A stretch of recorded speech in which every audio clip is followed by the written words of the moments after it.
জুলাই সনদ বাস্তবায়নের দাবিতে নড়াইলে গণমিছিল হয়েছে। শনিবার বিকেলে নড়াইল পৌরসভার পুরাতন বাস টার্মিনালের মুক্তমঞ্চে এই কর্মসূচি হয়। এটি ছিল জামায়াত ইসলামীর কর্মসূচি। গণমিছিলের আগে সমাবেশ হয়।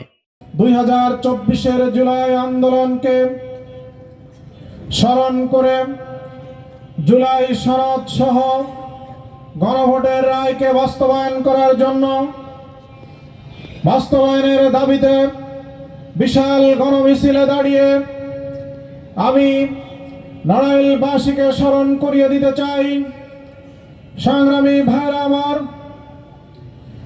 বাংলাদেশ একটি স্বাধীন গণতান্ত্রিক দেশ। এদেশের প্রতিটি মানুষের রাজনীতি করা, রাজনৈতিক দল করার অধিকার প্রত্যেকের ঠিক মতোই আছে।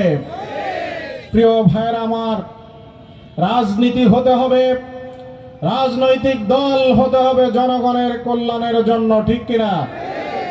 কিন্তু আমরা স্বাধীনতার পরে বিগত 55 বছরে রাষ্ট্র ব্যবস্থার যে চিত্র আমাদের সামনে আছে, রাজনৈতিক কর্মকাণ্ডের যে চিত্র আমাদের সামনে আছে, আমরা অতীতে দেখতে পেয়েছি 55 বছরে ক্ষমতার মসনদে বসে বারবার স্বৈরাচারের জন্ম হয়েছে। আর সেই স্বৈরাচারের হাত থেকে জাতিকে মুক্ত করার জন্য আমাদের দেশের দামাল ছেলেরা, ছাত্র, শ্রমিক, যুবক, খেটে খাওয়া মানুষ বারবার তাদের তাজা রক্ত দিয়ে রাজপথকে লাল করেছে। যার সর্বশেষ ধারাবাহিকতায় বিগত 2024 সালের জুলাই মাসে যে আন্দোলন শুরু হয়েছিল, সেই আন্দোলনেরও লক্ষ্য উদ্দেশ্য ছিল আমরা স্বৈরাচারের হাত থেকে মুক্ত হতে চাই।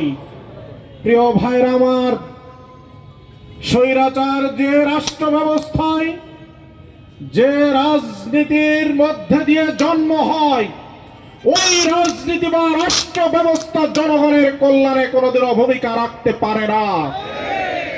কিন্তু আমরা সেটা দেখেছিলাম এবং সেই ঐতিহাসিক আন্দোলনের মাধ্যমে প্রায় 1,500 ছাত্র, যুবক, নারী, শিশু, খেটে খাওয়া মানুষের জীবনের বিনিময়ে সেদিন এদেশ স্বৈরাচার মুক্ত হয়েছিল। প্রিয় ভাইরা আমার, আমরা স্বৈরাচার বলি না।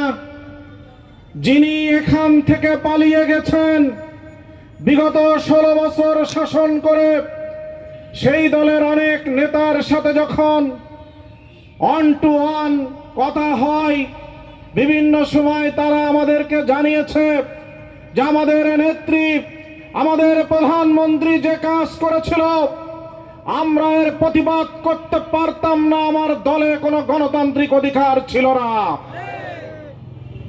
তাহলে দলের মানুষ, দলের ভিতরে গণতন্ত্রের চর্চা করতে পারি নাই। রাষ্ট্রের জনগণ তার স্বাধীন সার্বভৌমত্ব বজায় রেখে তার গণতান্ত্রিক অধিকারকে চর্চা করতে সেদিন পারি নাই।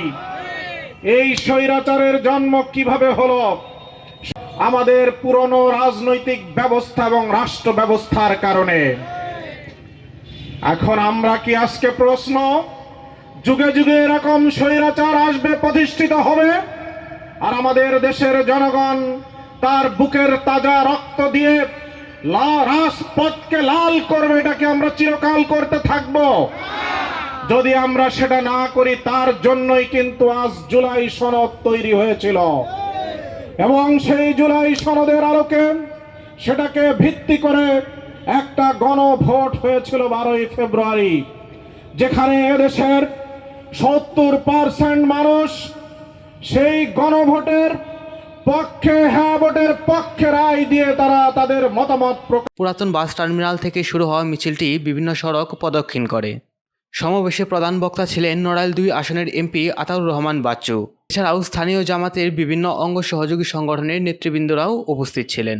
নিউজ ডেস্ক, আপন দেশ।